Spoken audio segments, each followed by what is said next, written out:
তাদেরকে গিয়ে সালাম দিলাম, 5 জন লোক আসসালামু আলাইকুম, জবাব দেয় না, মুখের দিকে তাকায়। আবার সালাম দিলাম আসসালামু আলাইকুম, এবারও জবাব পেলাম না, আবারও মুখের দিকে তাকায়। এরপরে বললাম, কি ভাই আপনাদের মধ্যে কি কেউ মুসলমান আছেন? একজন ভীষণ রাগ করে বলল, আমি শুধু মুসলমান না, বাকি ওরা তো সব মুসলমান, তো জবাব দেয় না কেন? এলাম কোনো সমস্যা নাই, আবার সালাম দিচ্ছি আসসালামু আলাইকুম। এবার সবাই সমস্যারে জবাব দিল ওয়ালাইকুম আসসালাম। জিজ্ঞেস করলো আপনি কে? বললাম আপনাদের জাতি ভাই। আপনি কি সিনেমা করতে আসছেন? আমার এই চেহারা দেখে মনে হয় যে আমি সিনেমা করতে আসছি। কয় না, তা তো মনে হয় না, কিন্তু আপনার কথাবার্তায় তো এরকমই মনে হচ্ছে। তো আপনি কেন আসছেন? আমি বললাম আপনাদের হাত ধুইতে আসছি। ওই শুনেন, আমরা গরিব মানুষ, আমাদেরকে নিয়ে উপহাস করবেন না।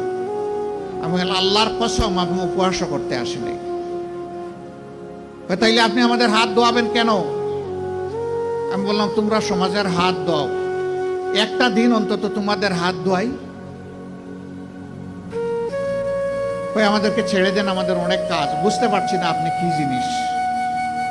আমি বললাম যে আমি বড় শক্ত জিনিস, হাত না ধুইয়া তোমাদেরকে ছেড়ে দেব না। রোদের মধ্যে ঘামতেছে, একজন রাগ করে বললো, এই দে, উনার এত শখ জাগছে, দে হাত দে, আমারটা আগেই দিচ্ছি।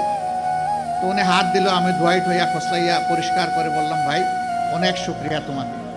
একজন একজন করে হাত দেয় আর খিলখিলাইয়া হাসে। আমার ধারণা আমাকে দেখে মনে করছে পাবনার হেমায়েতপুর থেকে ছুটে আসা কোনো পাগল ছাড়া আর কিছু হবে না। হাত ধোয়ানো শেষ। এবার আমার 2 সঙ্গীকে বললাম যে একটু খাবারের প্যাকেটটা দেন। বললাম না না, এগুলো লাগবে না। কেন লাগবে না ভাই? তোমরা তো চাওনি, আমি খুশি হয়ে দিচ্ছি, একটু নিবা না? জি না জি না জি না, এগুলো আমরা। আমি বললাম যে বলো তাইলে কোনটা থেকে খেতে হবে, আমি আগে খাই একটু, তারপরে নিয়ে যাও। তখন একজন বলে তাইলে ঠিক আছে দিয়া দেন। বললাম হ্যাঁ, দুনিয়া অনেক কিছু ঘটে। হাতে নিল, নেওয়ার পরে একজন একটু দীর্ঘ শ্বাস ফেলে বলল, তাহলে আমরাও মানুষ। আমি বললাম কেন এই কথা বললেন কেন? জি না, আপনাদের মতো মানুষেরা আমাদেরকে মানুষ বলে না, বলে আমরা সুইপার, বলে আমরা মেথর। আমাদের কাছে কেউ দাঁড়াইতে চায় না, কোনো রাস্তা দিয়ে আমরা হাঁটলে মানুষ সরে যায়। সমাজের মানুষ আমাদেরকে অচ্ছুত মনে করে, এদেরকে ছুঁইলেই জাত যাবে। আমি হাত জোড় করে বললাম, সোফা কাপড়ের ছোট লোকদের পক্ষ থেকে আমি তোমাদের কাছে ক্ষমা চাই। আমাকে ক্ষমা করো, আমাদেরকে ক্ষমা করো।